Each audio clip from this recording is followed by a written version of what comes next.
नमस्कार, राजनीतिक अड्डा में आपका स्वागत है। आप देख रहे हैं नेशनल कवरेज। मैं आपके साथ मुरली मनोहर। पहली बार उत्तर प्रदेश में लोकसभा के चुनाव में सपा प्रमुख अखिलेश यादव वाई और यम से हट करके पहली बार देखा गया है कि लोकसभा के चुनाव में यादव और मुसलमान को कम टिकट अखिलेश यादव ने दिया है। वो अलग विषय है कि अखिलेश यादव ने परिवार को नहीं छोड़ पाया है। शिवपाल जी के लड़के को, रामगोपाल जी के लड़के को खुद भी चुनाव लड़ रहे हैं, डिंपल चुनाव लड़ रही हैं, धर्मेंद्र चुनाव लड़ रहे हैं।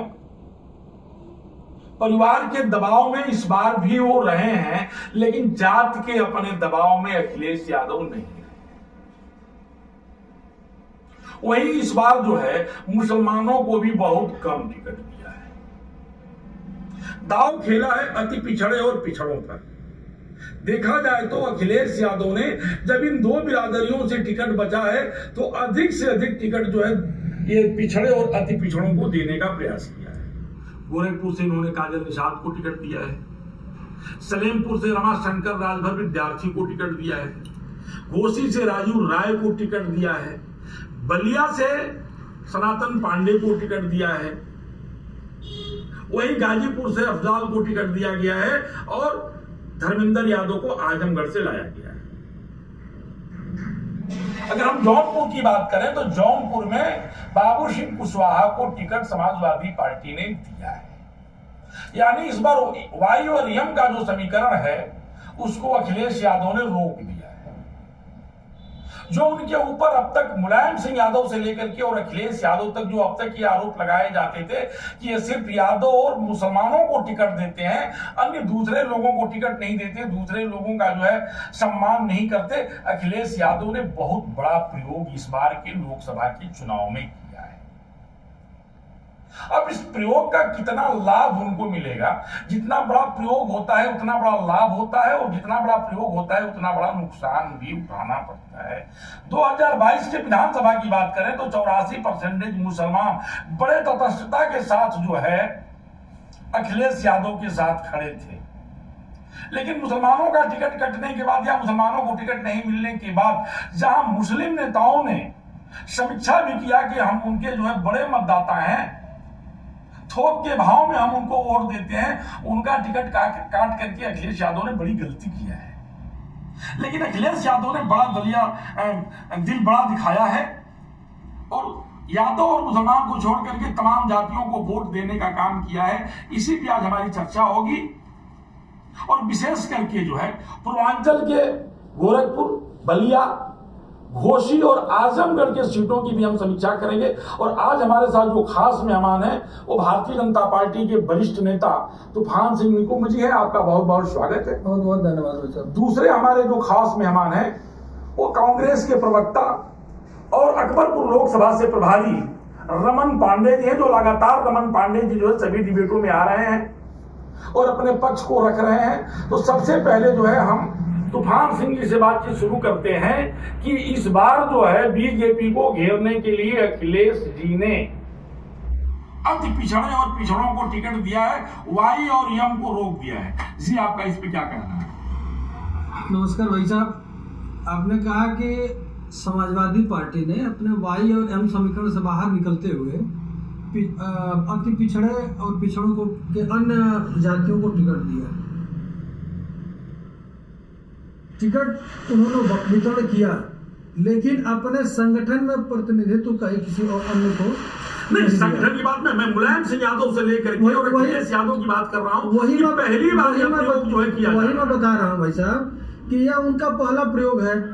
उसके सापेक्ष आप अगर भारतीय जनता पार्टी का अध्ययन करेंगे तो भारतीय जनता पार्टी ने संगठन से लेकर और सरकार तक अति पिछड़ा, दलित, अगड़ा सबको समान अवसर प्रदान किया है। जाट समुदाय से राष्ट्रीय प्रदेश अध्यक्ष हमारे बने, बनिया समाज से प्रदेश के महामंत्री हैं, ब्राह्मण समाज से प्रदेश के हमारे महामंत्री हैं, वो गोरखपुर क्षेत्र के प्रभारी भी हैं, यादव समाज से हमारे प्रदेश उपाध्यक्ष हैं। तो केवल टिकट दे देने से आपका समाज आपसे नहीं जुड़ता है।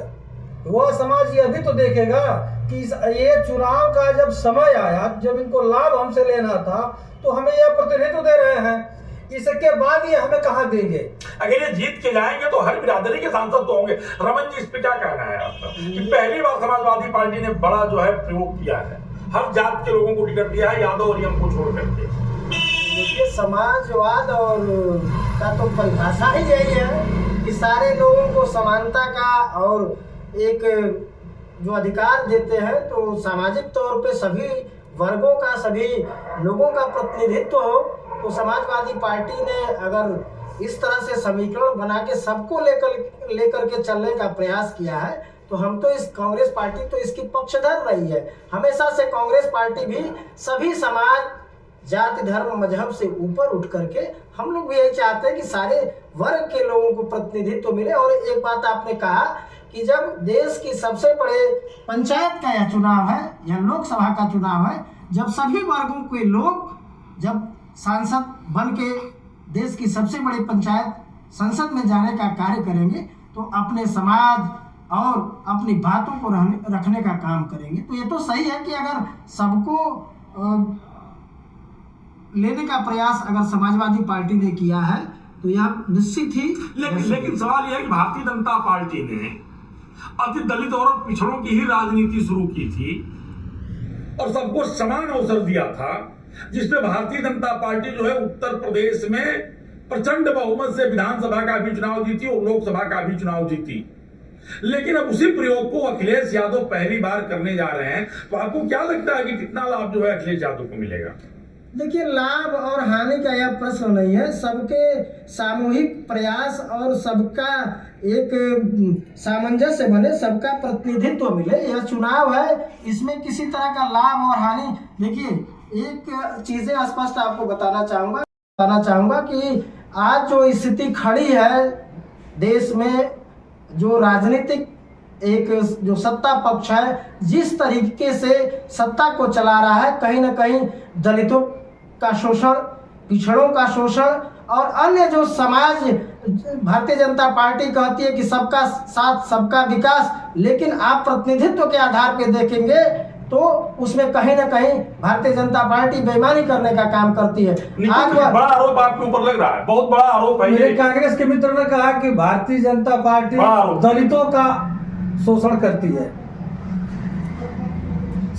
सबसे पहले अगर दलित मुक्त राष्ट्रपति बना तो भारतीय जनता पार्टी के दल पैनल से, आदिवासियों को अगर सबसे बड़े स्थान पर बैठाया तो भारतीय जनता पार्टी ने द्रौपदी मुर्मू के रूप में आदिवासियों का प्रतिनिधित्व राष्ट्रपति पद से सुशोभित किया।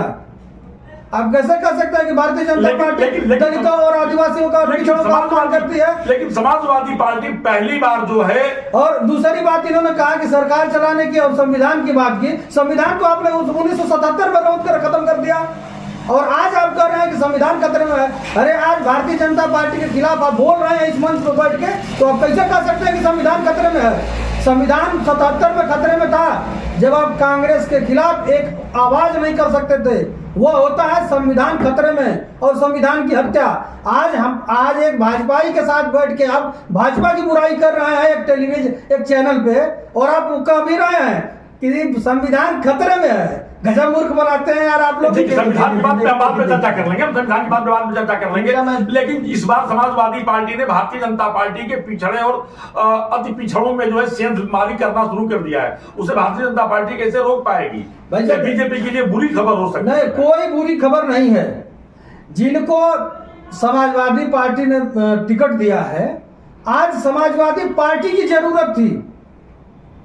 आज समाजवादी पार्टी को उनके वोटों की जरूरत है। भारतीय जनता पार्टी ने आज 15 साल से उनको प्रतिनिधित्व दिया है, तो आज की याद रखेगा वो समाज, कि वो समाज यह नहीं देखेगा कि 10 सालों से यहाँ का जाट।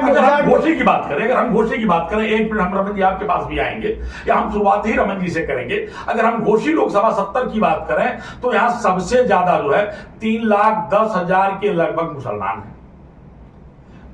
1,80,000 से ऊपर यहाँ यादव हैं, 70,000 से ऊपर यहाँ जो है भूमिहार हैं, तो अगर इन तीनों वोटों को एक जगह कर दिया जाए और ये तीनों लोग ईमानदारी से राजू राय को वोट कर दें तो राजू राय अभी वर्तमान में भारी चल रहे हैं। आपको क्या लगता है?